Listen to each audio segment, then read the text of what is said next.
Alright, made to wave 47. This time is a run with commentary as usual. Right after the this time I made a montage for the Innodem. So much time to this again fighting against the disruption and the demolists. Sometimes I just lose the words. But yeah. This time I made something different. I brought not only the Innodem but also the Felarx. Something I've never done before. Two weapons at the same time, and I had to sacrifice some damage for the Innodem. I didn't bring the Arcane Fury nor the rest of the set for the melee. And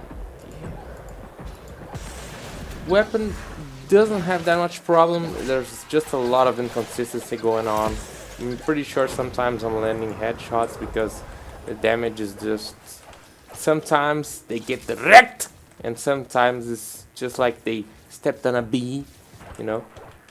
It's very inconsistent.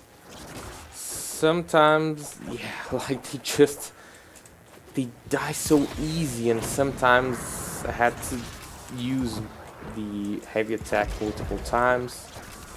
But yeah, overall the weapon is amazing, as I've said in the first video talking about the Innodem. Weapon's really strong, is able to deal a crazy amount of damage, but it made it to the level cap even without some stuff. Even without, let's say, considerable amount of damage and potentially getting to red crits. Yeah.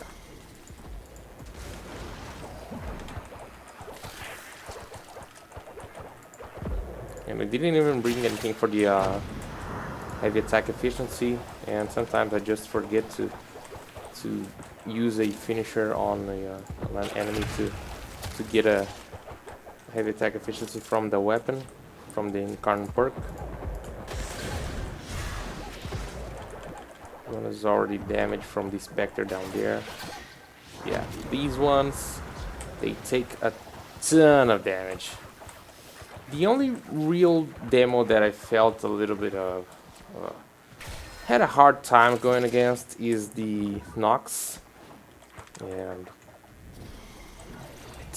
I think it's the inconsistency I told you guys before. But even then, even with that, it's not like impossible. It's just sometimes really hard.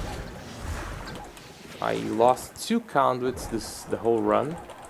That was because of mainly a Nox demo, because I was not able to kill it because it was really hard and the debuff was energy drain, so I got a little bit fucked up. But yeah, made it to here. That was sadly wave like 45. It was pretty high on waves. But yeah, not only the incarnate perks but also relentless combination is helping me a lot on keeping the combo count up. Yeah, this should be it. The Nox, yeah.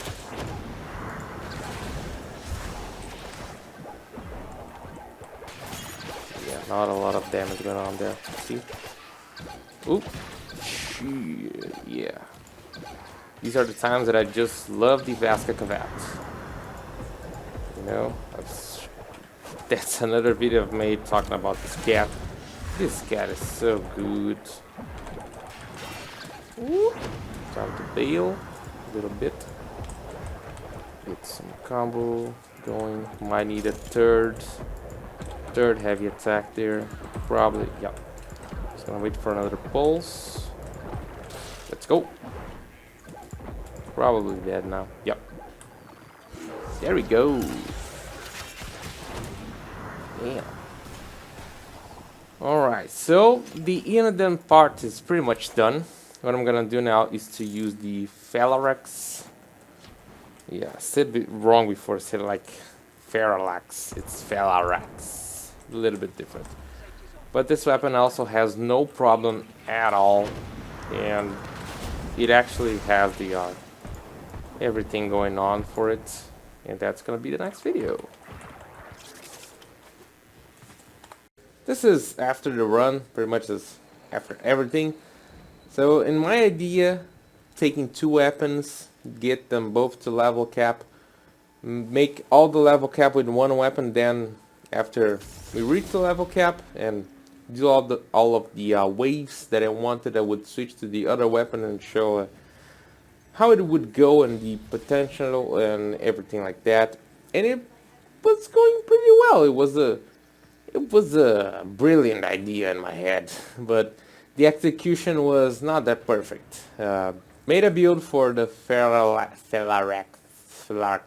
Used the Innodem for like 99% of the run. Weapon is amazing. Talked already about it on the previous video. And yeah, everything was going well.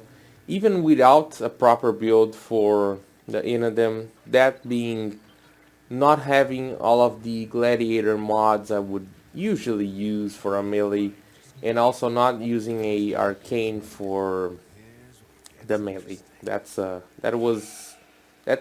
exactly what is missing on that build. But still was able to kill level cap enemies. That probably cost me the guaranteed orange crits with potentially red crits. That being damage, and also more damage, more additive damage from the arcane. The Innodem was kinda inconsistent with that build, of course, but when I get the Felarx, like the first three demolishers, they just melted. They like completely melted. It was too good to be true. Like, just did the whole run and then I switched to the other weapon and the weapon performs amazing. But then when I got to kill a expired demolisher, the thing wasn't taking damage. I was like, what the hell is happening? And there were, I couldn't even understand what was going wrong, and till this moment I have no idea what was going wrong. But I took a crit build, so the crit build was able to kill everything. Any enemy that is, whether it was not a demolisher, just melted with that build. That was a hunter munition crit build. Not even sure if the build was that good, but I'll talk a little bit more about it on the next video, which is going to be about that weird run. And what the yeah, not sure what went down, but I'll definitely try a non-crit build using that 2000% damage and stuff. But yeah, the incarnate mode, it was okay in the beginning. Even more like on the middle of the run was pretty okay. But when we got to level cap, it was just not holding up. It was not able to kill not regular mobs, no problem. You would eventually get a 1 or 2 hits that would get a hunter munition proc and just melt the thing. But against the demolishers, it just took too long, or projectiles hitting the head, distance, yeah, a lot of factors. So not really good. So yeah, it was, the Innodem is really a very nice weapon. It's just like an amazing weapon. The Felarx, I'm not a big fan. I have to be honest. I'm really not a big fan of that weapon, but I'll definitely try another build to see if maybe it was my build that was kind of messed up, to see. Another thing that I had to mention is the use of desiccation. I'm not a fan of Ash's third ability without the augment. if I'm not wrong, the augment makes the finisher automatic, and without that you have this tiny window that you have to actually hit the button and get the finisher, and it's so inconsistent. And I ended up trading for Blade Storm. I don't really remember why. I was just kind of testing, but yeah, I usually take Roar, but I usually don't use Roar, so there's not really a use for Roar there. What I would have traded for is Ensnare. Even without a proper range, I feel that Ensnare would be really good to have, just because of the way that I play and the way I like to keep and also build combo.